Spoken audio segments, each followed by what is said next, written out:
Okay, guys, welcome back to another episode of the Evolve podcast, where we have interesting and insightful conversations. I have an incredible guest here today. I've got Jordan here with me.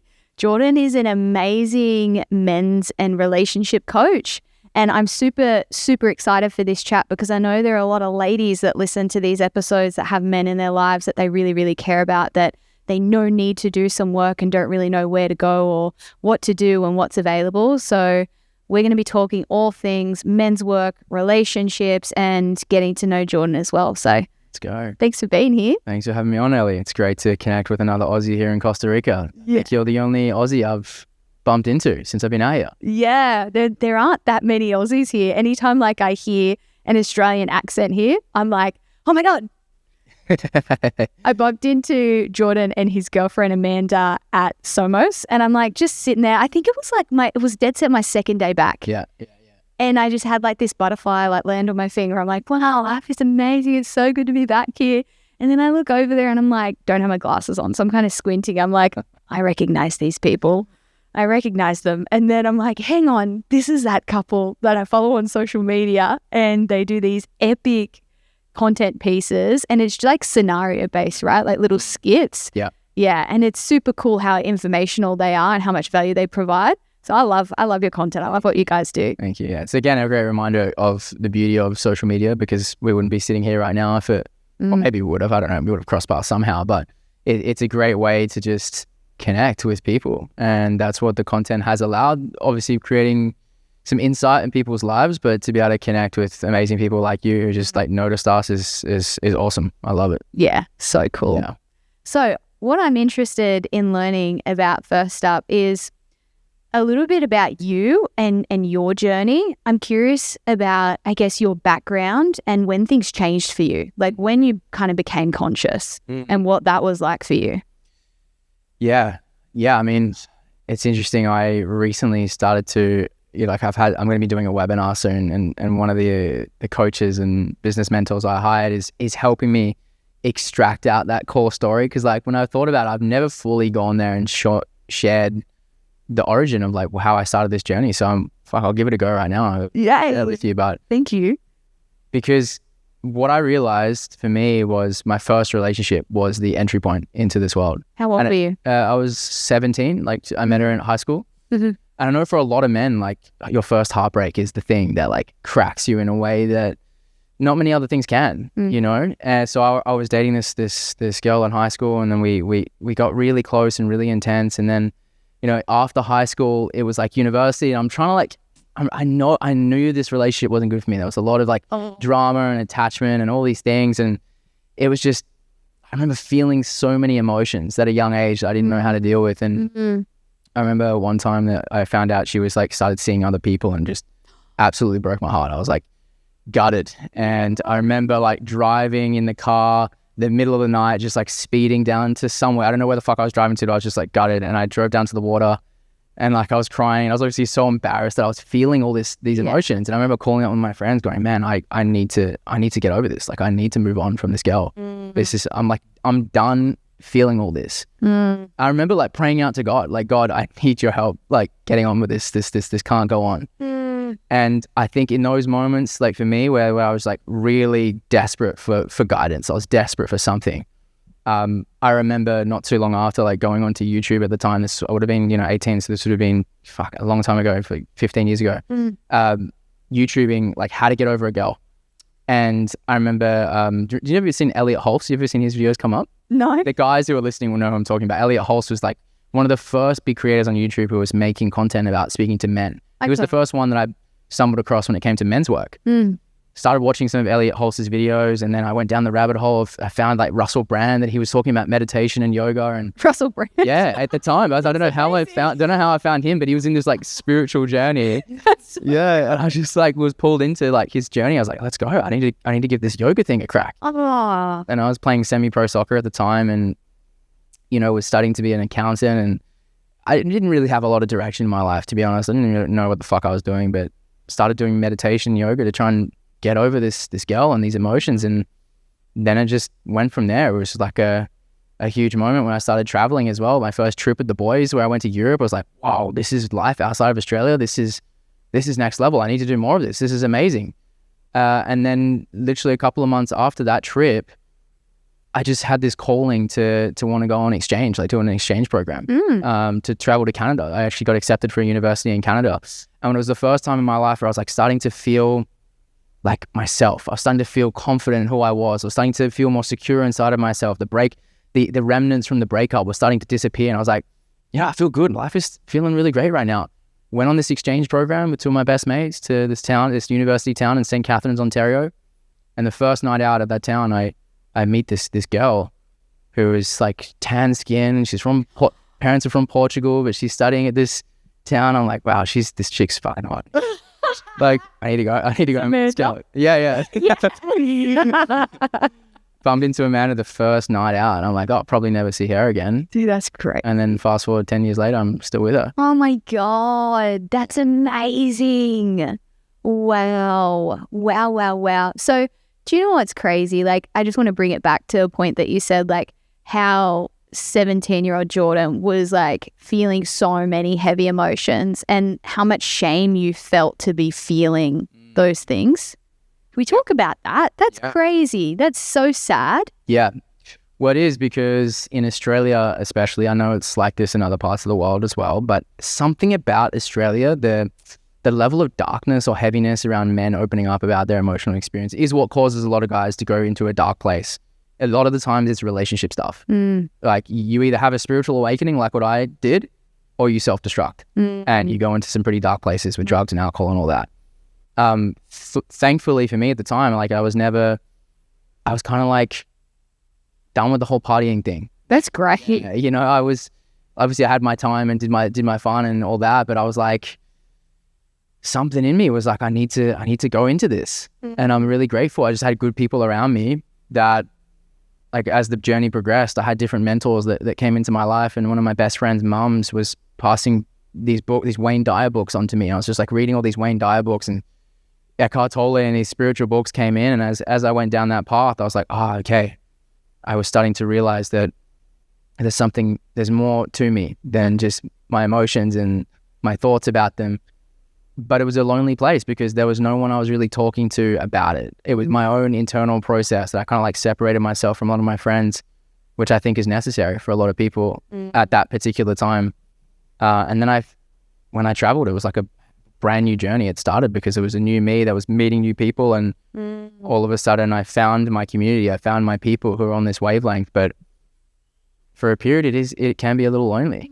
I feel like there is a little bit of a limbo phase that people find themselves in, like on the precipice of personal evolution and transformation. Yeah. And it's often very isolating and lonely, right? It's like, holy fuck balls, like everything that I thought I was, everything that I did, everything that I thought that I knew is kind of shaping up to not be true. Yeah. Or my truth. 100%. And it's like, what else is there? Like, what else is beyond this? And it's almost like this scary, uncertain phase that it's like, what do I do, you know? Yeah, and if you don't have like a bit of guidance during that phase, yeah, you kind of just, you feel like a square peg in a round hole, and you're like, whoa, I don't know if I resonate with these people. I don't know if I agree with my job. I don't really align with my job anymore. But usually around that time, that's where some sort of mentor or guide or teacher will come into your life. Yeah. And that's the teacher appears with the students ready, right? That's what it's like, the hero's journey. It's if you trace it back, we've all had our own hero's journey in different times. We've had to face different obstacles, and guides or mentors will come in and show us the way, and it's just a cycle that just keeps playing out. Yeah. And that's the thing about this experience that we're having as humans. Like, it's not linear, and that we will go through different phases, and we will repeat that hero's journey over and over again, you know, different. I like to think of life kind of like a game, like a computer game. And I think I said this to you in Somos, did I say this to you in Amanda? Maybe, yeah. I think I did, yeah. But it's like you go up onto the next level, and then it's like you've just completed this level that you've been fucking around on for ages, and you feel so accomplished, like, yes, I've just broken through all that shit. I've finally done it. And you get up onto this new level, and you're this new version of you with new values, and, you know, you're figuring out what that looks like. It's like, okay, this new version of me that has a high self-worth, how does she live her life? What's her morning look like? What's her evening look like? Yeah, how does she communicate? How does she deal with conflict? All of those kinds of things. And then that comes with challenges too. Yeah, it's like another hero's journey you have to go through. Exactly. Yeah. Exactly. A new mentor maybe will appear, and Yeah. you know, new dark night of the soul occurs. And it's just when you realize that that's the game, or that's the cycle that we're in, you can kind of be a little bit more graceful with yourself and be like, cool, like what stage of that cycle am I in right now? And Yeah. it's always temporary. There's always a shift or a new chapter, or the breakdown becomes the breakthrough. And I like when that. you've been aware for long enough, you know all these things, and you might be in it right now going like, fuck, I don't know when this is going to end, but I'm in it, I'm freaking out. But it always does. I feel like I'm in it right now, eh? Holy shit, so funny. How many dark nights of the soul do you think you had? I feel like there's like at least one a year. One in there. At a minimum. That's crazy. But again, we need that. Yeah.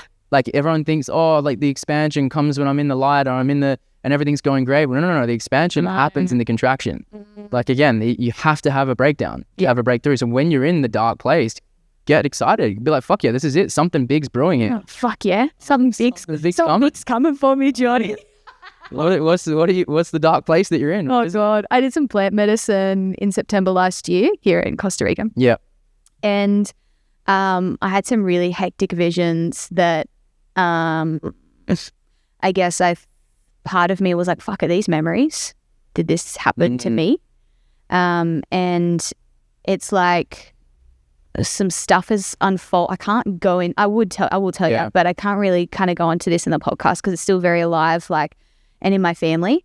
And then some stuff's been happening like with my parents, and it's like my conscious mind and my ego is hyperfixating on these visions that I had, being like, did this happen? Did this happen to me? And I fucking blocked it out. Yeah. You know? Yeah. When I'd had other visions in the fucking plant medicine ceremony, like this is gross, guys, just strap yourself in, like my fucking pop getting fucked by a pig. Like the medicine shows you some hectic shit. Yeah. And for whatever reason, there's something subconsciously in that. Like, yeah. Well, that was the shadow. That was me witnessing all of the shadow. Like I had this journey where it was like showing me all of these dark, disturbing things and being like, can you look at this? Can you see this? And can you love it? Can you give it compassion? Can you give it forgiveness? And when I did, it would go away. Right? So it's like how to transmute fear and the shadow parts of ourselves is to look at it and love it and forgive it and give compassion. Because it's kind of like, I like to think of it like this, like so many people, so even ourselves, right? Like we reject parts of ourselves into the shadow. Yeah. Yeah. And it's almost like, I like to envision it almost like this staircase, and there's a little door, and underneath the staircase it's dark, and all of the dark, disturbing things exist in there. Everything that was abandoned, everything that was rejected, anything that's shrouded in shame, the things that you couldn't possibly tell anybody, because then that means that you wouldn't be accepted or loved. Like, the things that are wrong with you, and they exist in there. Right? And we have little parts of ourselves and teenage parts of ourselves and adult parts of ourselves that we, lock away underneath the staircase, and we reject them. Yeah. And I spent fucking hours underneath the staircase in that medicine journey. Yeah. And I was like, what the fuck? I've like locked little me in there. I was like, no, I'm not doing that anymore. I'm not doing that. Anything that I feel shameful about, I'm going to look at it. I'm going to shed light on it, and I'm going to take that version of me out of the staircase, and we're going to sit on a grassy hill out under the sun, and it's going to be beautiful. Right? Courageous work. Yeah, it's fucking... It's courageous work. That's the real stuff, though. Yeah, exactly. That's what at the core of most dysfunction and, toxic stuff in our life is the unwillingness to look in the shadow and to see what's causing it. And the fact that you're doing that is awesome. Yeah. Like, that's it.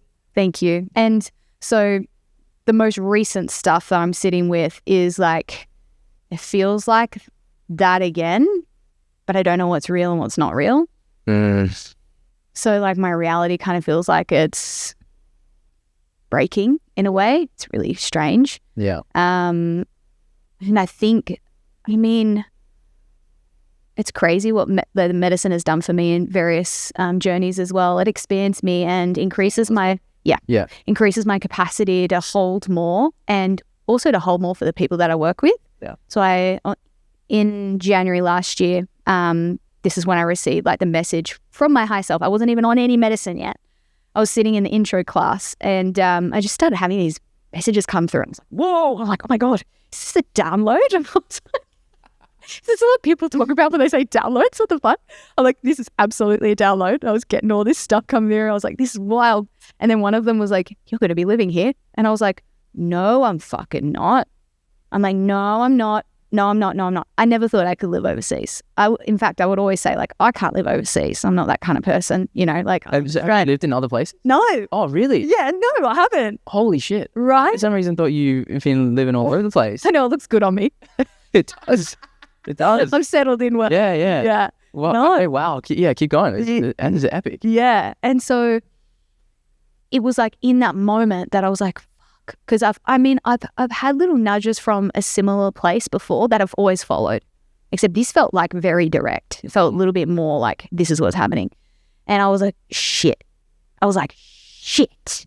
You know, I felt fear, guilt, uncertainty. I was like, I just fucking moved to the Goldie. I wrote down all my 2025 goals for the Gold Coast.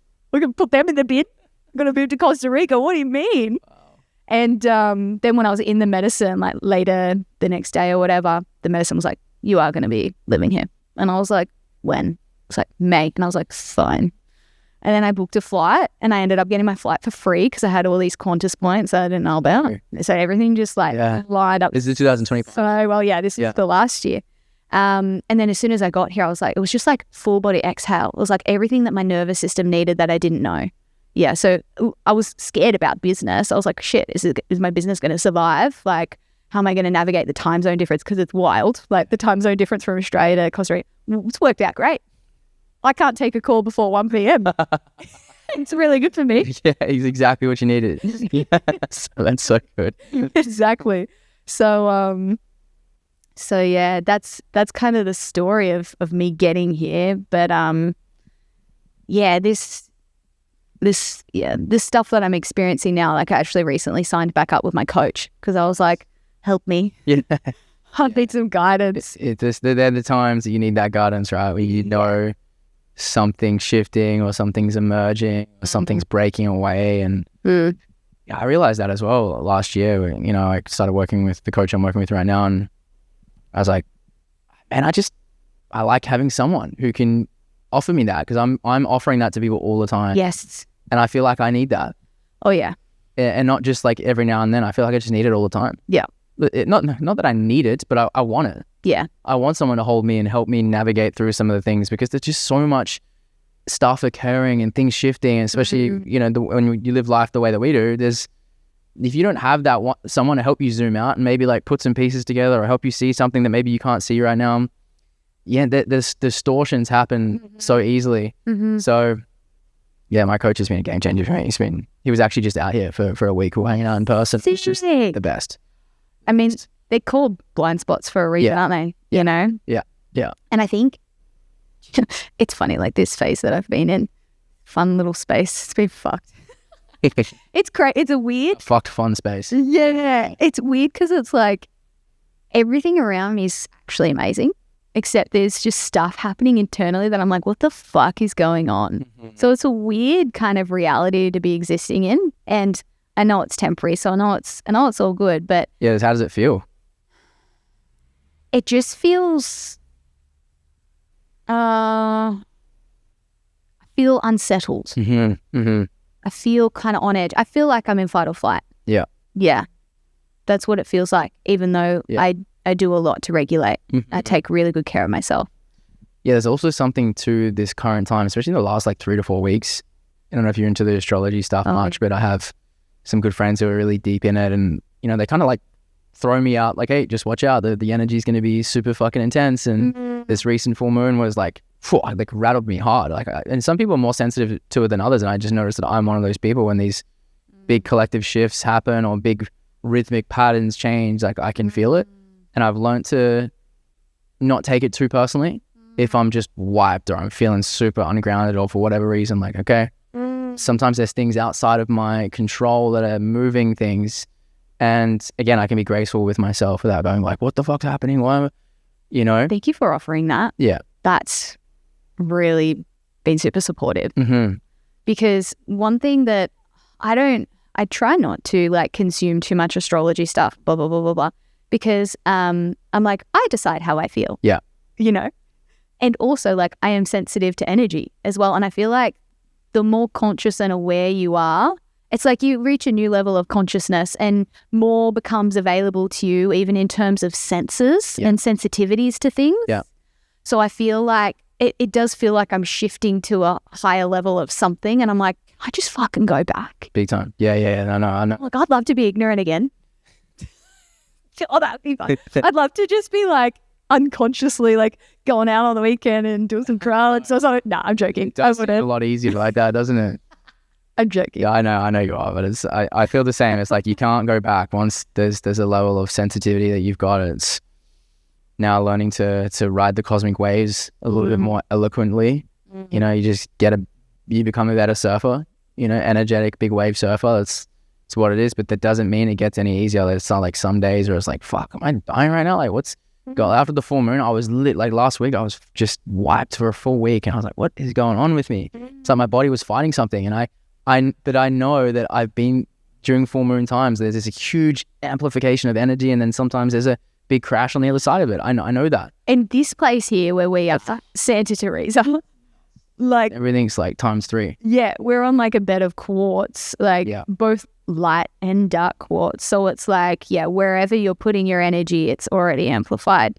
Okay, cool. This is making me feel a bit better. This combo. Thanks. Yeah, it's good. Just, you know, keep track of, you know, certain things. Like the new moons are always an interesting time because you've got a new slate. It's like a blank slate of energy. Yeah. It's like a new chapter in the book, and you don't have to read into it too much, but just like sense if the full moon comes around, I'm like, oh, I always feel like a freshness in the air. I'm like, we're in a new chapter of the journey right now. But when there's a full moon coming around, you just get to like buckle up a little bit, be like, okay, poof, it's about to ramp up a little bit here energetically. Again, whatever's present in your life, if there's undealt with stuff in the shadows, just know that's going to get brought up in the full moon. That's what it does. It's illuminating the dark.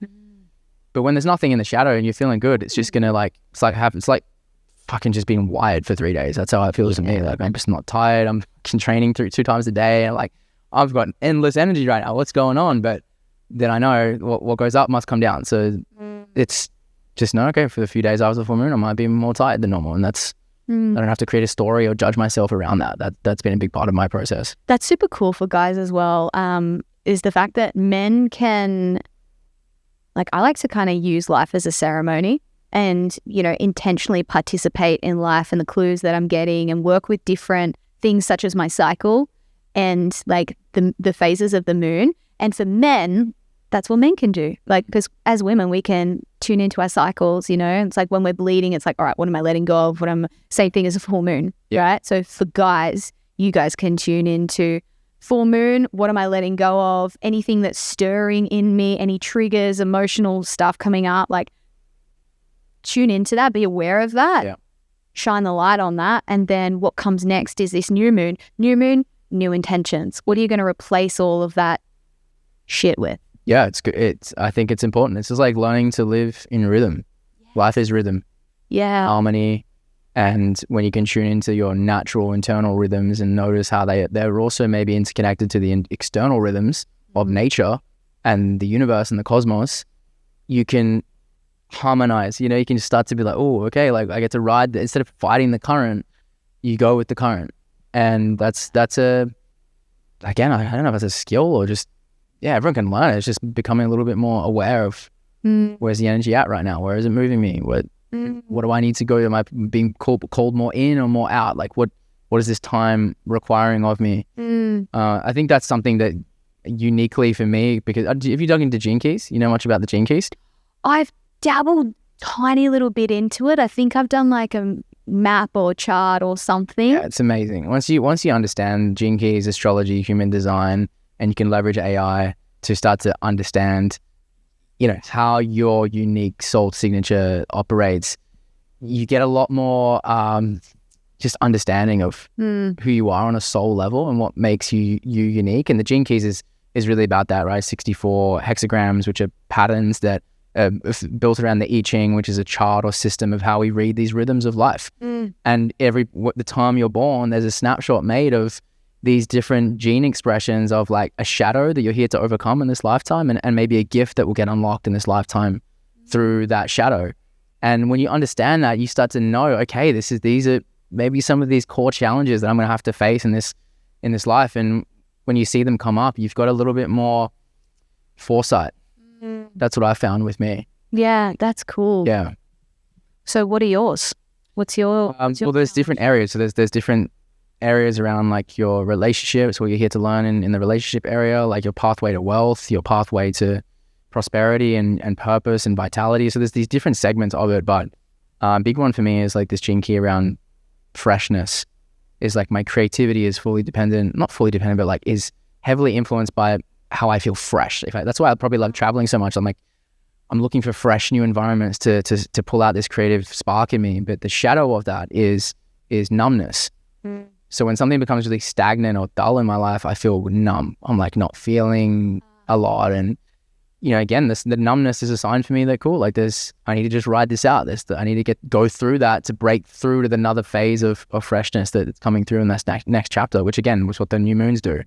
So understanding that has been a big one for me. And the other one was orientation was another one, which is a part of these rhythms, is learning to reorient myself to the next rhythm, the next cycle is something that I'm really here to learn in my life. And then the shadow of that is like dislocation, the dislocation of being like completely disorientated.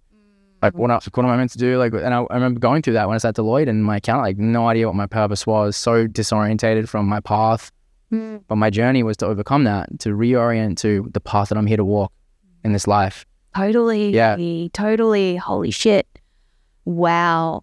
Then when you put that in, you can go on the Gene Keys website and time of birth, location of birth, your date of birth, and you put that into the chart and you'll get your own profile, and then you can just feed that into the AI. Go, help me interpret this, help me understand this. And when you read it, you'll be like, holy shit, this is, it's really relevant and accurate. And it's a nice practice to start to sync up the data with your intuition and have that understanding, I feel. What kind of advice would you give to someone that's kind of on the precipice of change, and maybe they're in that limbo phase where they're like, you know, feeling a bit disoriented or numb, or like existing in this state of uncertainty and like, oh, things are crumbling, but I'm trying to hold on. I don't like, you know, struggling to surrender and go with it. What would you say to them? Yeah, things have to break down. Like you gotta be okay with maybe the uncertainty of not knowing how it's going to play out on the other side of it. But if you anchor into the belief that it always works out for the best, like this is exactly what you need to experience to support you and step into this next level. And even if you don't fully believe that in the moment, if you can play with, all right, if I did believe that, what if I play with the possibility of this is exactly what I need right now? And then you're going to experience in the next 3 to 6 months something divinely beautiful being born out of this confused, disorientated place that you're at right now. When you see that divinely beautiful thing show up, or the clarity, or the whatever the thing that shows up, let it strengthen your belief that everything always works out for the best for me. It always has, always will. I've always been provided for. I've always been enough. Like it always happened just as it should. I love that. So it's just like that, but strengthening that belief of faith and trust. It really is like I think now more than ever, we've been pulled into our faith. Totally. Like having faith in something greater than ourselves is got it. It's under control. It's all under control. Even if it looks crazy and chaotic, it's fucked, but no. Yeah. It's almost like delusionally like holding on to that end. Yeah. I would be delulu with it. Yeah. And just like, it's all good. I'm protected. Everything's crumbling, and it needs to break down and break through. I love that. Yeah. But again, that's why if the ones who are the most delusional will be the ones that ride through this period of time with a level of unfuckwithability that because the delusion is, okay, like, well, I only have $5 in my bank here right now. Well, good thing I'm a millionaire. Good thing I have fucking abundance. Like, good thing there's so much abundance here right now. Even though my external reality doesn't match what I know to be true internally, but I'm going to delude myself to operating from the place that I have fucking millions. Yeah. Or I'm always chosen. Fucking, I've got millions of followers. People want to follow and people want to listen to me. Even though no one's listening to me right now. I'm going to stay in the reality that people do. That's delusion. If you can operate from that place, it's only a matter of time between. Yeah, it's collapsing timelines, right? That's collapsing timelines. Yeah. I love what you're saying there. Like, and that's like around the finances piece and the abundance piece. I love to attune to that. Like, it's crazy that why do you think the default for people is fear? Because fear grabs your attention more. You know, it's like the news, right? It's like they peddle fear because we're wired to look for fear more. It's a nervous system thing as well. Part of like our amygdala's response, right? Yeah. It's a primal thing. Yeah. Okay. Survival. Okay, cool. Because even like, it's funny when I work with people on money mindset, it's like, oh, you know, like coming from like a place of lack. And I'm like, every time you've tapped your card, has it gone through? And they're like, yeah. And I'm like, you're always taken care of. Yeah. Money always shows up for you. Money is always there. Money is fucking always there for you. And they're like, oh. And I'm like, yeah. I'm like, you should flirt with money a little bit more. Yeah. That's good. That's good. And I remember saying to one of my clients not too long ago about, you know, the flow of money and how he had all this resistance to paying bills, to paying like car bill or paying this and that. I'm like, man, you have resistance to giving. And if you have resistance to giving, you have resistance to receiving. So it's like, notice all the ways that you resist giving money. And if you're paying a bill, you're still giving. You're still like a part of the flow of money. So you're not going to receive on a whole new level until you accept the fact that you get to give on a whole new level. And it's not like, how do I give to charity? How do I find new ways of giving? No, you're always giving. Yeah. I'm like, when I pay fucking $200 for my meal at Namor, which is ridiculous. Yeah. Like, even my ATV guy, fucking $600 for an ATV for 2 weeks. Right. How is this possible? Yeah. No, I'm giving him money. Yeah. Here you go, bro. You receive. This is giving. Yeah, it's a different energy. Yeah. It feels different. You can feel the difference in your body, like when you like play into different scenarios like that. Like if you play into it from like a place of resistance, like fuck you. Yeah, it took me a couple of days. But after that time, I was like, you're charging me what? For fucking $20 a gallon of fuel. I can go to the petrol station and get it for fucking $2. Yeah. What do you mean? Like, but no. We're here in Costa Rica and there's a premium for some of the things. It's like the psychology of it. I had to like, it's also high season right now, and high season, everything's like triple the price. I know. You guys came at a good time. Yeah. But yeah, it's kind of like, play around with this, guys. Honestly, like the idea of paying a bill and doing it from a place of fucking another bill, or from a place of, oh my God, money just paid for my phone bill. Yeah. Thanks, money. Paying for phone bills because I've got millions of dollars in the bank. Fuck. Yeah. I like to think of money kind of as like my sugar daddy. Yes. It's the only time I'm ever going to be a sugar baby is my energetic relationship with money. I'm like, yeah, money just paid for my groceries. Money just did this. Money just did this. Money loves me. Yeah, money's got me. It's good. Yeah. Yeah, and it is choosing to operate from the place of already having. Yeah. Already having. That's really what it is. It's like the you that has the millions, is he or she getting a little annoyed about this like $5 thing because you got overcharged? Or I don't give a fuck. Like, oh. Yeah. And that's the delusion that we're talking about. Like, you got to delude yourself into already being that person. Yeah. And having a little bit of healthy delusion just in challenges, 100%. When challenges come your way. Yeah.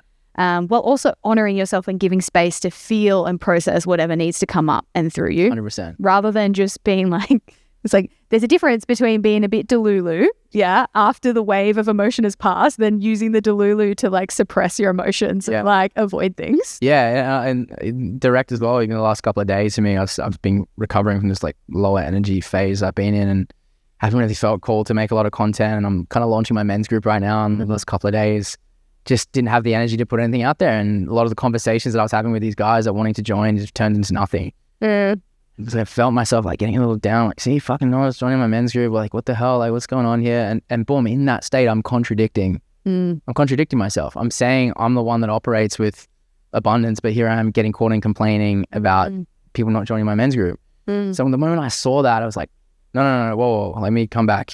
At the end of the day, or throughout the day, everything like, oh, good thing heaps of guys joined my men's group today. Fuck yeah, awesome. Heaps of leads came through today. That's amazing. Yeah. Heaps of guys want to join the program today. Isn't that great? I get to decide to come back to that reality. It's like, like scrub the complaining out, to scrub the lack that I'm seeing out there. No. I get to create from in here, from a place of like, it's already done. It's finished. Yes. Got it. Yes. It's because, but like you said, the mind wants to go back to like, like what's missing and not here. Like, I fucking don't have enough right now. Like, it's just, it's old conditioning. That's so much of the work is like seeing it, noticing it, and just like recorrecting it back to, no, this is what's true. So how do you support men through that? Like, what kind of work are you doing with men to support them to, I guess, dissolve these unconscious programs? Yeah. That are ruling their reality? First thing normally to dissolve the program is you have to work with the energy that's still attached to the old program. The energy is the emotion. And a lot of the times, I mean, you do this as well. It's like helping these guys get in contact with their emotionality in a way that they haven't yet. Because you can say, yeah, I have enough, I have more than enough, I'm abundant, I've got heaps of money. But if your body is like freaking out and stuck in fear and lack and not enough, then, you know, you're just going to keep defaulting back to your core emotional state. So it's like, okay, let's move through the emotion first. You're angry, are you sad? Like what's the emotion? Let's like just stop for a moment and just look at it. What does it need? What needs to come through? Because so many people are so busy all the time, and me as well, I've done this in the past. So busy, like, I make more content, I gotta do this in my business. Like, I'm not actually connected to what's the frequency behind all of that. So I help the guys like work through the emotion first by just like getting them back into their body, move through that. What do we need to do to express, to move through it? Then we look at the old program that's maybe attached to that, which is like, I need to work hard. I need to work hard to make money. You know, and that's like, so then when they're not working hard, they think they're not doing enough, and then they're not going to make money. They're going to make money. So it's like, well, what if money gets to be easy? What if you can do fucking nothing and make money? Like, what if you just sit on your couch and just money flows in? Like, let's play with that reality. Money flows into your life easily and effortlessly. What if that's a reality? What would it be like? What would it feel like to operate from that reality? Well, I'd be just chilling. I'd be more creative. I'd maybe like dance more. I'd maybe like have more intimate time with my partner, and maybe have some more sex. We'd just like go on more adventures. Cool. Just feel that in your body. What would that be like? So now throughout your day, I'm like helping them see this old pattern, old self, old reality, which is a way of feeling, thinking, and acting, how they used to operate that got them to where they are now. And then we have to identify, all right, well, what's the new self? What's the new identity you're stepping into? What does that look like? What does that look like, feel like? Yeah, how do you speak? How do you act? So that throughout the day, you're just constantly noticing, what self am I in right now? Because the self is the reality. So you're also teaching men self-awareness and the power of observation. It's all there. Like curiosity. 100%. Yeah. It's like, you got to stay awake, you got to stay aware, because if you're not awake and aware, you're just going to default back to the old familiar place, which is the addiction to your own suffering or limitation. Yeah. So you have to help them see outside of like, oh shit, like I'm like buying into my own fucking limited self right now. How much longer you want to keep doing that for? Like, here's the new self that we're mapping out, we're stepping into. It's like having a bit of a map of what it looks like is key. It's kind of like playing the game too. You know how I was saying, like, life's a game. 100%. It's like you're the character. Yes, exactly. Right. It's like most people, until they start to do this work, they're just fucking around with a blindfold on in the dark, flailing around, repeating the same patterns of behavior. You're the NPC. Self-destruction. Yep. And just, you know, running by the program. Oh, I do this, then I do this, and then I do this. Yeah, that's it. That's just the way it is. Yeah, and it's, life's okay. Yeah, and then people go like, why do my relationships never work out? Or like, why does my money never stay? Like, you're creating it. It's like whatever you see in your reality right now is a reflection of what you created. So what part of you created it? Yeah. You know, I think it's such an empowering place when you get there, because you realize it's all on you. It's waking up. Yeah. It's waking the fuck up. It's taking the blindfold off, looking down at your feet and be like, oh, there's a controller down there. I might pick that thing up. Yeah. Yeah, I might start playing the game. Totally. With intention. Totally. Yeah, and you always know that the next level is going to require a new edge, a new level of tension that you get to move through and overcome, a new level of uncomfortability. That's inevitable. You know that. Like, we know that. So don't avoid those little uncomfortable things that you know you should be doing, or that conversation you need to have, or the thing you need to express. Like, the tension is the sign that you're about to grow. That's where you got to go. That's where you got to go. Tension to that edge. I know. Yeah, and the tension of ascension. And once you realize that, and you then identify those places in your life. Like, I had a client, and she was like, "Oh, I saw this thing online. It was like this primal moves breathwork expression workshop." And she was like, and I was like, "Oh, fuck, I don't want to do that." And she was like, "Ah, shit, I have to do that." That's the big clue. That's where the medicine is. That's 100%. Where you got to go, right? Yeah, like I didn't, again, I'll share something personal here around like my process around like my expression of like primal energy was something that I kind of like suppressed early on in my life, because I just, I never had this outlet to do that growing up. It was kind of like shut down early. And what I noticed as a pattern for me is when things don't go my way and I get angry or frustrated about something, I immediately like, let me just pretend that I'm not pissed. Let me pretend that I'm not angry. And by doing that, I'm storing this like energy in my body that creates sometimes a mild amount of tension that might be very subtle, but it's blocking the fullness of what can come through in my energy. And it was like showing up on the paddle court at times where I was like playing paddle, I'd make a bad shot and I'd be like, and I wouldn't express it. You wouldn't let it out. I wouldn't let it out, but I would try and continue and play on. But now there's this tension in my body and I'm making more mistakes. Yeah, wow. And my coach was helping me see like, nah, bro, let it fucking rip. Like you let yourself be angry and then boom, you move through it and then come back. Wow. I wonder whether Nick Kyrgios is doing that on the tennis court. 100%. I wonder if that's the intention. May not be aware of it, but like the guys who like let out a fucking yell or whatever, great. You need to something. You gotta let that out. You can't swallow that. No. That's so interesting. Yeah.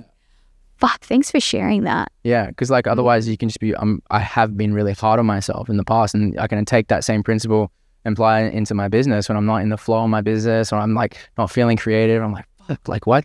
Why is this not flowing for me today? Or I'll get angry at myself for whatever reason.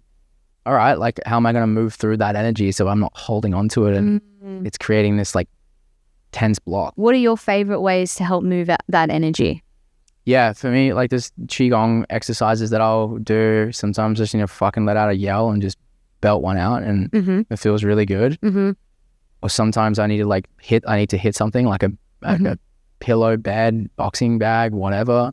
It usually is requiring some level of my voice, some level of movement, some level of expression, and like really going there. Yeah. Like not just being like, yeah, no, that is the thing for so many men and women, but men especially is like, we don't go there. Yeah. Like when was the last time you let out your fucking animal? You just like let it rip, like out of control. You just went out of control in a contained environment.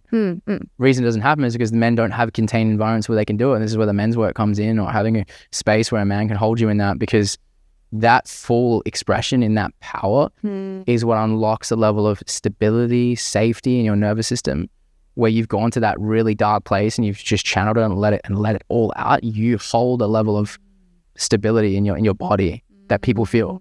And because you've touched it, you no longer need to be afraid of it. Yeah. That's big. Yeah. There's a huge amount of fear that gets liberated because the fear is all connected to that. Yeah, it's sad. Like it makes me feel really sad for men, and I love that we're having this chat because men need fucking men's work. Women need men to have men's work. Yeah. We all need men to do the men's work. Yes. And it makes me really sad, and I feel a lot of compassion for men in the sense that it's like, even to express themselves, to let out frustration, it's almost it is frowned upon, and it's definitely suppressed in a lot of ways from society as a whole, because it's like, that's violence. He's dangerous. And it's like, no, he's fucking not. He's human. He's got some energy he's got to let out of his body. Emotion is energy. Yeah, 100%. Yeah. And it's an act of self-love to actually let that energy out. Because if you don't, it'll bottle up and it'll bottle up and it'll create more tension, and then you'll end up reacting at your spouse in a way that you're not proud of. Correct, yeah. Or your family members or kids or whatever. Yeah, and when a man's done that work as well, and now he's got that extra level of capacity or tolerance in his body when his wife or his girlfriend is going through her process, he can like be in it with her, and it's not going to overwhelm him, or he can hold it. Yeah, he can be like, cool, well, let it out, love. Like, what are you feeling? I'm here for it. Let's go. Instead of him immediately wanting to shut it down or get defensive or fight back or pull away or whatever. Yeah. You know what I mean? It's honestly my favorite thing to let out a big fucking roar, right? It's good. I guess it feels great. It feels great. I'm like fucking dragon. I like a woman in the wilderness just like roaring this shit out. Yeah. It's so liberating. It's very liberating. Oh, yeah. Yeah. It feels very primal, cathartic. It's like one of my favorite things. And then like I said, once you touch it, once you develop a relationship with that level of expression, even, rage, sadness as well, and grief, and just letting yourself really go into the depths of that well, then, like you said, it lets go of the fear around it, and you're like, oh, it's okay for me to let this out. Yeah. I don't need to be scared of this. 100%. Yeah, because, and then you're a little bit okay feeling through some of that sadness, which again is hard for a lot of men. You connect with the sadness, you feel it, you connect with that emotion, and you come out the other side of it going, hey, you know what, I am good. Yeah, everything is working out for the best. I do have enough. Like, and then that's when you layer on all those I am statements, like we mentioned before, because now your nervous system's like registering it as reality. You start vibrating at this this new level. But until you move through the emotion, you can't contact the subconscious in that way. Yeah, because your nervous system's activated. You're in fight or flight or in freeze and shut down. And it's just not. It's just a build up of gunk from the past that you got to move through. Yeah. So crazy. It's so crazy. Everyone has their own version of that, right? Yeah.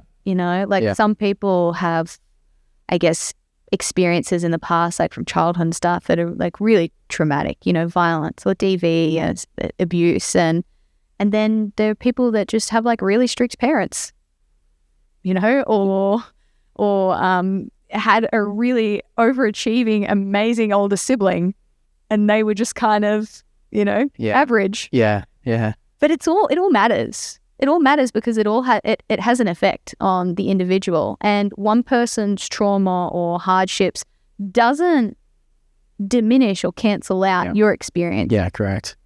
Correct. How was your upbringing? Like, did you have brothers and sisters? And you grew up in Australia, right? Yeah, I have one older sister. Yeah. 4 years older. She's like my rock, hey? Like, she's like that one person in my life that I'm like, she's fucking got me. Wow. Always. Yeah. That's great. We hated each other growing up, though.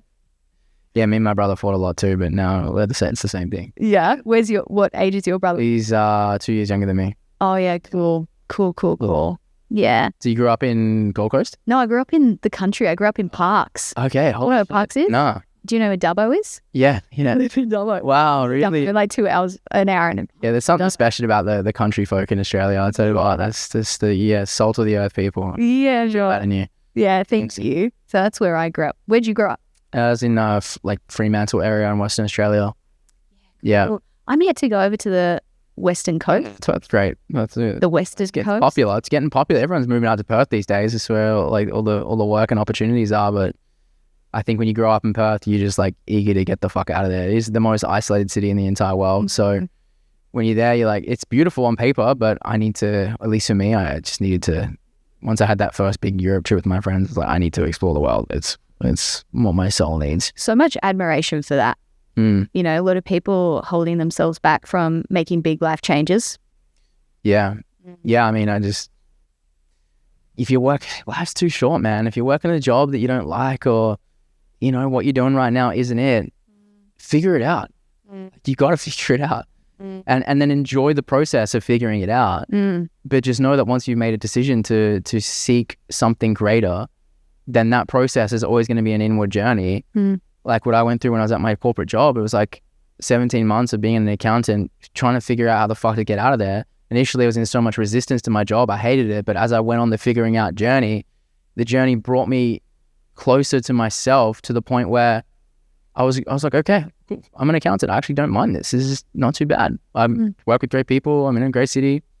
This is my reality. And once I transcended all of the resistance and doubts and fears and annoyance and anger towards my situation, that's when I was ready to leave the job and go, now I'm going to pursue this next thing, because I know I got me.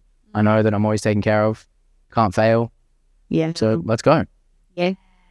So that's the process, that no matter where you are right now, that's what you're here to overcome. I love this saying, there's no failure, there's only feedback. Almost like just rejecting the idea that failure even exists. Yeah. You're just getting feedback. And then from that point, you've got more information and you can make a choice from there. Yeah. Yeah, you're always going to be moving forward in a way if you look at it like that. 100%. Which is nice. Yeah.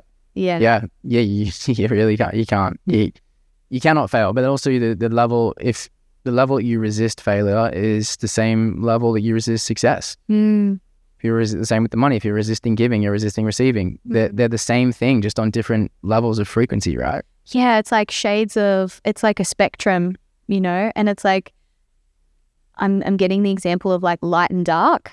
Darkness is only a shade of light. Yeah. The absence of light. Like it's essentially the same thing. Exactly. Really the same thing that you notice with the work, like your influence and your brand and all of that. It's like, you probably noticed that, if you want to become an influencer and make a lot of money from content and things like that, you have to confront the willingness to be seen by a lot of people.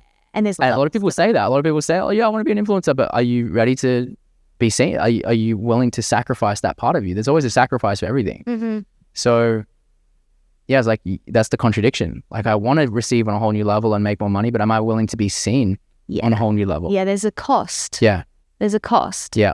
I don't know if I necessarily like the word cost, because cost implies like, you know, it has like, there's a cause and effect. There's cause and effect. Yeah, 100%. Yeah. There's an effect. Something will happen. Yes. Yeah. And it's like, there's this beauty, like the thing is too, it's like, when we want something in life, we have to be willing to give up what we've got to get the thing that we want. Mm-hmm. And I think a lot of people are willing to give up what they've got. People really need to have a sense of security before they take the leap. And it stops them from taking the leap anyway. Yeah. And it's like, bruh, this is your one fucking life. What is 90-year-old you going to be saying to you right now, like, about this? Yeah. Take the fucking leap. What was that leap for you?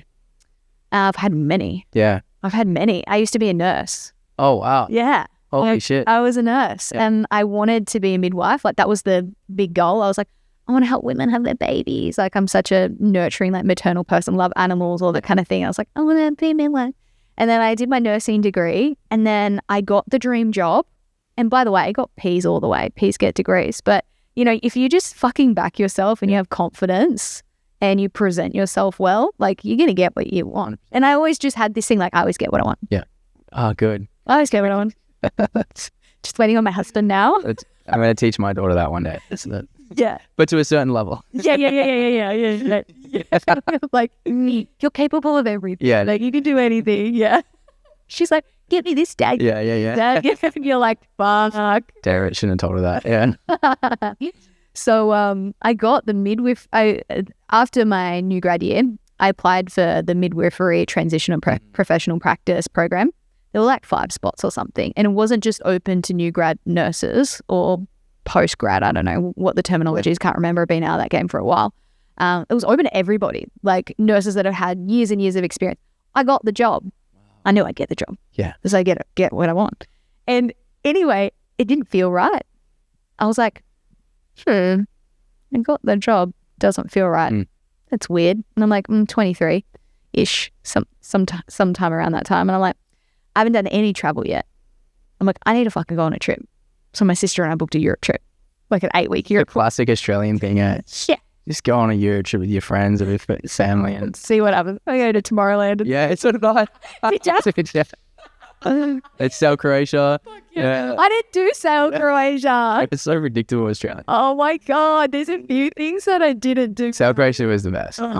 That was so on my list. That and Burning Man. I was like, these are the 2 things I want to do and play up at. But now that I'm sober, I'm like, you know. What year were you at Tomorrowland? 2019. Okay. Yeah, I was a bit before you. The Book of Wisdom returns. Nice. It's funny. My sister did the Book of Wisdom, like, however many years before. And then we went back and it was like the Book of Wisdom returns. It was so fun. But yeah, then I had this heartbreak, like a little bit of a heartbreak, was on Facebook scrolling around and then saw like this Bachelor ad. Applied to go on the Bachelor and I was like, started filling out the application. It was so long and I was like, nah, I'm over this. I've got to be up for a quick shift in the morning. I'm going to get out of this. Forgot about it completely. Didn't even finish it. 6 weeks later, they're like, we want you on the show.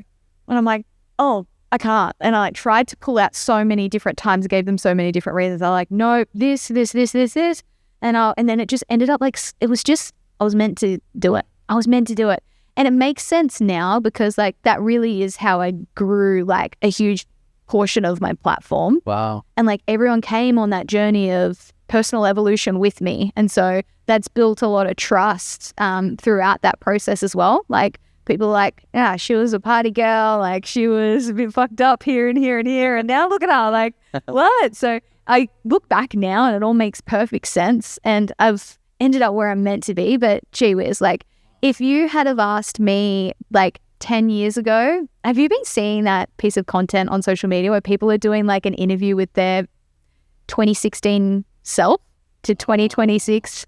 No. I mean, maybe Amanda might have showed it to me. I started doing it. Yeah. And it was like, so I've been like filming it on Zoom and I've like asked myself some questions. So I'm like acting as if I am the version of me 10 years ago. Yeah. And I'm like, so did we pass? Like, did we pass uni? And I'm like, oh yeah, you passed. Peace get degrees, baby. And she's like, well, how is it? How's nursing? It's like, oh, you're not a nurse anymore. And it's like, what? So like, if I had, like, I would not have thought I would be living in Costa Rica at 31 by myself, just being like an online coach helping people with all this shit. Like, no way. But life gives you what you need always, not necessarily what you think you want. And things always work out better than you could have possibly imagined. Yeah, so while you might have like a bit of a vision for what you want, be okay with the fact that it's probably going to change. For the better. And trust that it's going to be for the better. Yeah. I fully agree and resonate. What a journey. Yeah. How was it being on because The Bachelor was a big show. I don't know what it's like now, but back then it was a lot of people watched that. It's a lot of eyeballs. Like how was that process for you? Well, that was that was definitely a rock bottom moment. Really? So just from like being like this super wholesome, like country nurse, like girl next door kind of thing, to then like having so many eyes on me, wanting to know about my personal life and this and this and this. Like it was a lot. And that was the first time I actually experienced anxiety. Like felt like I had a hand wrapped around my throat for weeks. Shit. Like my throat was blocked, but because I couldn't speak. I couldn't say my piece. Like, and there was all this stuff in the media and like all of this fucking drama and nonsense. And I'm like, it's not even fucking true. Like, but I was just so like, I was so closed off and I didn't know how to deal with it. So what did I do? I trained. When I was at the gym, that was the only time the hand came off my throat. I had to get on medication to sleep. I was like on Valium, temazepam, melatonin, because I'd lay in bed and my brain would just be like, heck's okay. Yeah. And I did drugs. Yeah. To like party and feel good. That's it, eh? That's to distract myself. Who in that place. Fuck. So how did you get through that? How'd you get out of it? I mean, that's when I kind of started dabbling in different things. Yeah. Like I tried kinesiology and that was amazing because it taught me about my unconscious mind, my subconscious mind. I was like, oh, interesting. Oh, I have a belief that I'm not lovable. That's weird. Who would have thought that's back there? Where the fuck did that come from? Yeah, because consciously when she asked me that question, I was like, of course I'm lovable. But my body was like, and I was like, whoa, what was that? You know? And then I did like some Reiki, did a Reiki course, did some hypno, breath work, learned how to meditate. That helped my sleep, got off the medications. Did different things to support my nervous system, which helped me to get out of the way that I was feeling. But nothing really went deep enough to make a meaningful impact. And when it came to relationships, I kept attracting men that couldn't commit to me and that were emotionally unavailable. And it was the same guy, copy and paste, yeah? And it wasn't until I had the big heartbreak. And it was like a switch had flicked. I was like, oh, it's me. I'm scared of commitment because of my parents' relationship because that wasn't super happy. And I'm like, oh, God is trying to show me all of my wounds through these men. And it was just like this fucking boom. Wow. Yeah. Oh. Yeah. Yeah, it's big when because you realize relationships aren't there to make you happy. They're there to make you more aware, more conscious. To teach you. Yeah. Of where you're not loving yourself. Mm-hmm. Mm-hmm. And when you see that message, then you get to keep loving yourself deeper and the relationship gets to go deeper because you're now not dependent on the relationship to make you happy or make you fulfilled or make you loved. Mm-hmm. Like, that's the thing. Until you understand that, relationships will be the greatest source of frustration and drama in your life because they're not there to make you happy. They can't. Yeah. They might for a little bit of time, but eventually they're going to piss you off. That person's going to let you down in some way. So the moment you go, oh, okay, this is for me to connect with the part of me that created this or needs this, then a relationship becomes like a dance. It's more like a dance. Yeah. And I think the cool thing about relationships, like there's an opportunity here. Like when you're in a relationship with someone and you guys are on the same wavelength in terms of agreeing to the idea that it's like, we're going to trigger each other. We're going to show each other what our wounds are. Yeah. And rather than go into this fucking like ping pong battle of like projection and fuck you, no, fuck you. It's like, we get to support each other through that. We get to support each other through our growth. Yeah. And we get to take responsibility of our own shit as that comes up, rather than just blaming each other. Yeah, bingo. But you do have to be at a certain place in your journey where you're aware enough to know that. Yeah. And usually it's one person in the relationship who steps onto that path first. But there is a... Is it more so men or women? What I found, it's more usually the woman who's on that path, and she's like, well, man, and then they say the man's not willing to do the work. He's not like opening up to me, like, you know, and then usually the woman will create this like mother scenario where she's mothering him or wanting him to do the work more, and that actually pushes him further away. But sometimes it's the man that does, like a lot of the guys that I'll work with, sometimes they're on this journey and their wife's not quite there yet. So it does depend, but usually there is someone who's on the path first, and then it's about learning to not project your level or your expectations on who your partner should be onto them, so they have the space to like start to find their own journey in that union. That's what happened with Amanda and I, at least, anyway. Yeah. Do you mind sharing? Yeah. Like, so I started on my journey of figuring all my stuff out, and there was like this one time when I remember we were in Bali in 2020, and I just got my online business off the ground, and here I was, you know, just like in the business, like, let's go, like it's time to grow this thing. I was so committed, so on purpose. And she kind of just stopped. She'd just come out of working in bars and restaurants, and she was still figuring out her shit. And she was just out there kind of like going with the flow, not really doing anything. Yeah. And I was projecting like all this judgment onto her about like, I don't know if she's my girl. Like, I don't want my girl like a little bit more into personal development. I kind of want her, you know, I want a woman who knows herself a little more and like can support me in my mission, because she's not it right now. And then I had a session with a coach one day, and she's like, all that judgment you have towards her is you judging yourself. You're judging yourself for not feeling like you're doing enough and all this. I'm like, no shit. All right, let me take some responsibility for that.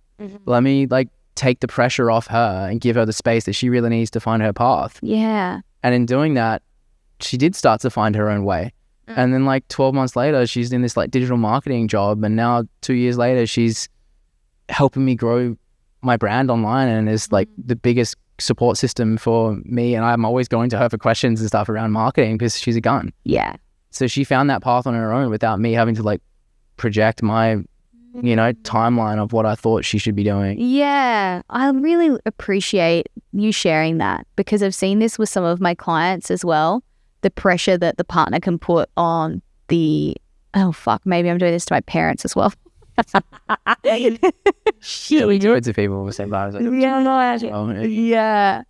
But it's like, there's like an energetic kind of quality that comes with that, and it's unseen. It's more of a felt thing, and people can feel it. Yeah. If you're putting pressure on them, and you've got these like, even if you're not voicing it, you've got this kind of energy of expectation. And that creates resistance. It creates distance. Definitely. And they feel that, and that's what kind of blocks them from really being able to find that path quicker and sooner. So usually it's just let them be around someone who fully supports them no matter where they're at, and full acceptance of where they're at. And usually through osmosis, if you're around someone who's on a slightly higher frequency than you, and you're not distorting that through judgment or blame or whatever, and that person could be around you, they're going to pick up on that frequency. There's like no doubt about it. Yeah. And they'll eventually raise to that level. That's how it works. The ripple effect is real. Yeah. Right? It is. I really appreciate like you sharing that. Like, that's awesome. And I think that's going to support a lot of people here, like especially women that are probably in this space of like, I just want them to do some fucking work, and they don't even realize that maybe they're unconsciously contributing this energy of pressure and expectation and judgment and shame, right? Yeah. And that's just keeping them where they're at with their partner. And it's like, can you stay on your own path and stay committed to what you're doing, and almost be a model for that in a way, while also just supporting your person and be like, hey, like, you're going to figure things out. Yeah.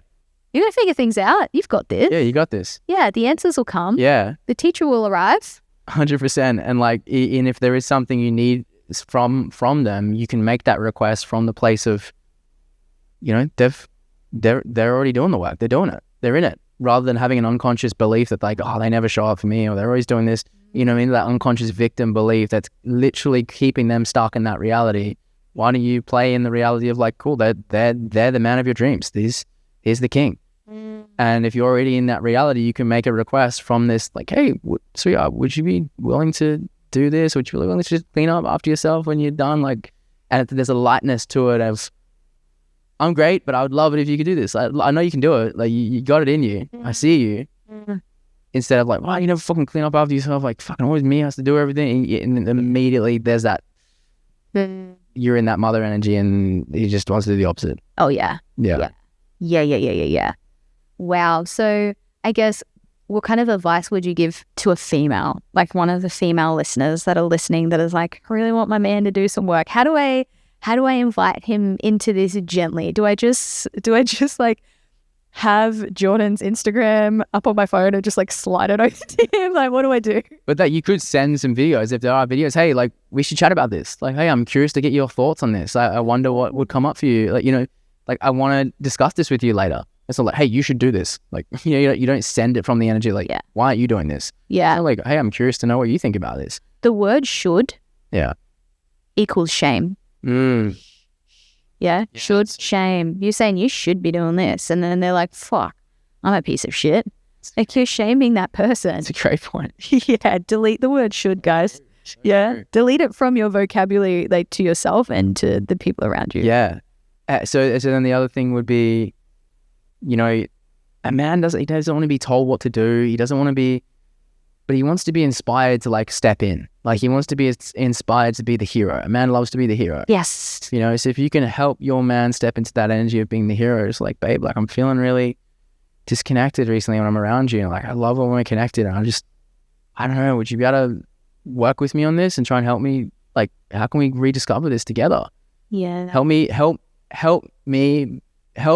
be your, like, save me again. Like, help me step into the hero energy again. Yeah. You're trying to like inspire that in him, even though, you know, you're good. You can take care of yourself. But it's the energy of, it's empowering. Yeah. I want to empower you to step in. Yeah. Because I believe in you. You got this. Yeah. You know? Yeah, I believe in you. That's good. And the word help is a good word too.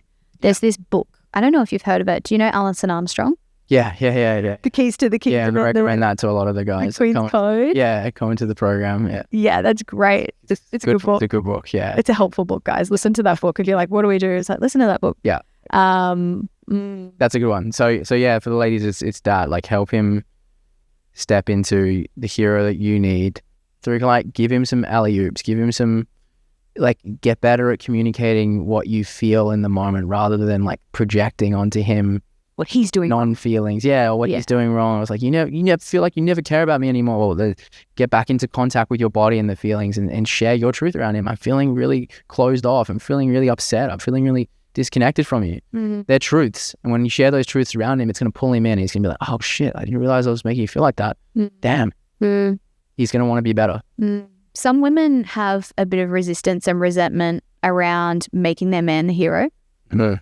And ladies, if that's you, that's a clue about you.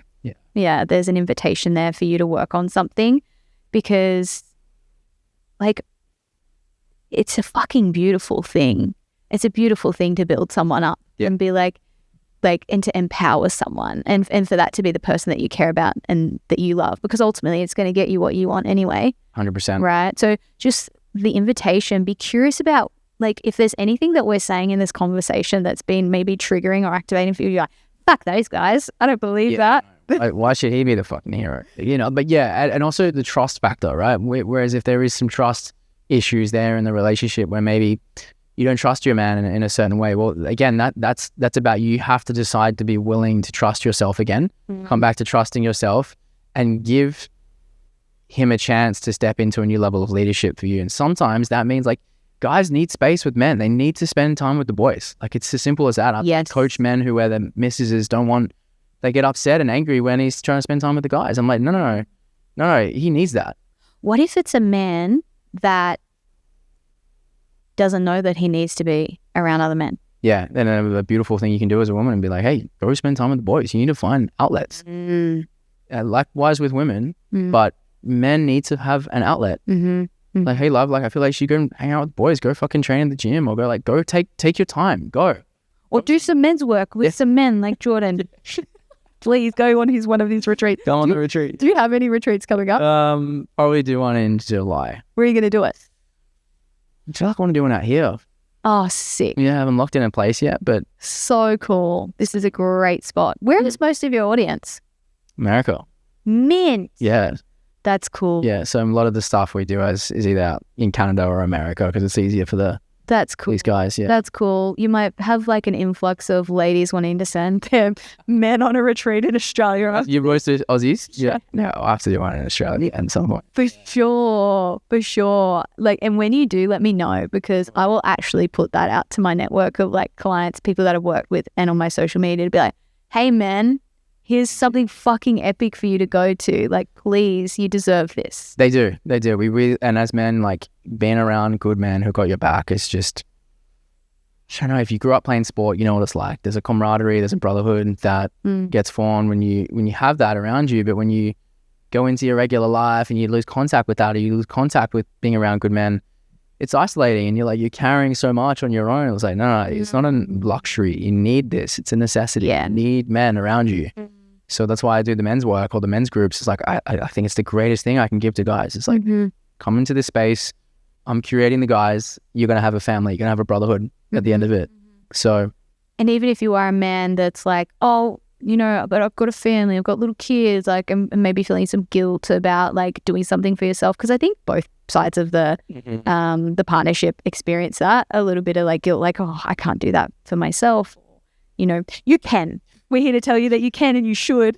And yeah, your kids are looking at you. Your kids are observing how you show up for yourself. And if there's tension or just like you're exhausted because you're just giving and you're not receiving, or you're teaching your kids that. Your kids want the best version of you to be around. Sometimes that means like, hey, I need this for me. Yeah. Absolutely necessary. Yeah, beautiful. Wow. George, thank you so much for coming on. Thanks, Ellie. The episode. That was so great. I think everyone's going to really froth everything that we've shared and get a lot of value out of it. Thanks, my friend. Yeah, maybe we'll have to do a round two back in, where is it, Nimbin you're going? No, not Nimbin. Frontavin or something. Crumbin. Yeah. It's Nimbin. Yeah. We could do one out in Nimbin. Yeah, sure. That's the weed, is this hippie town. I don't like weed. Yeah, okay. It's not my journey. No, journey. But yeah, see you in Currumbin. See you back in Currumbin. Cheers, guys. Cheers.